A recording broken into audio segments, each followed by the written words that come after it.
Hello friends, आज हम discussion करेंगे तीन मेन टर्म्स पर। क्या है ये? तो रडार, सोनार और लिडार। तो बिना टाइम वेस्ट किए हुए हम डायरेक्ट टॉपिक पर आते हैं। रडार क्या है? एक्चुअली इसका पूरा नाम होता है radio detection and ranging. Detection का मतलब क्या हुआ कि किसी चीज को लोकेट करना।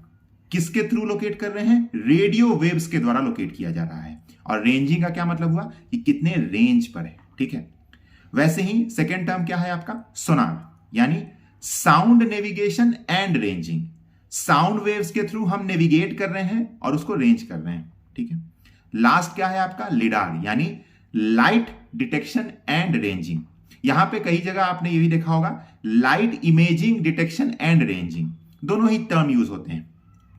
मेनली ये सभी जो जितने भी टर्म्स मैंने अभी डिस्कशन किए, ये आपके रिफ्लेक्शन फेनोमेना पर डिपेंड करते हैं। आपने देखा होगा बैट्स जो होते हैं, बादुर या फिर चमगादड़ जिसे कहते हैं, ये अपने प्रेज को कैसे लोकेट करते हैं? एक वेव जनरेट करते हैं और जब वो टकरा कर वापस इनके पास आता है तो उन्हें ये मालूम चलता है कि उनका प्रे वहां से कितने दूरी पर है। उस टाइम में उन्हें पता चल जाता है कि इतना टाइम लगा इस रेस को वहां जाकर वापस आने में।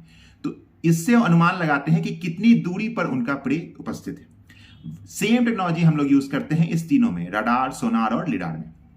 रडार का यूज हम लोग कहां करते हैं? जनरली आपने देखा होगा एयरफोर्स स्टेशन में, या फिर जो एयरपोर्ट अथॉरिटी ऑफ इंडिया है, ये इसका यूज करते हैं एयरक्राफ्ट को लोकेट करने में।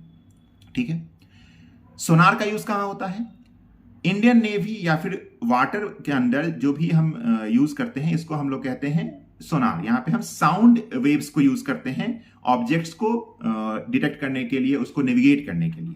ठीक है, आपने देखा होगा बॉडी के अंदर जब हमको कुछ डिटेक्ट करना होता है तो अल्ट्रासाउंड करवाते हैं अपर एब्डोमेन में, ये वहां पे भी हम साउंड वेव्स का ही यूज करते हैं। फिर आते हैं हम लिडार पे। लिडार क्या है? लाइट, यानी लाइट वेव्स का हम लोग यूज कर रहे हैं, उसके थ्रू हम डिटेक्ट कर रहे हैं और तब हम उसको रेंज कर रहे हैं। ठीक है, इसका यूज कहां पर होगा?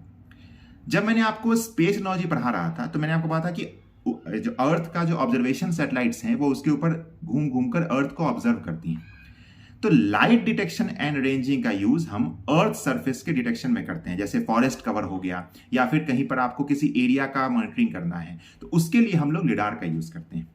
ये तीनों ही टर्म आपको इको के टर्म्स में आप लोग समझ सकते हैं आराम से। जैसे आप किसी खाली रूम में जब आप चिल्लाते हैं तो आपकी आवाज इको करती है। क्यों?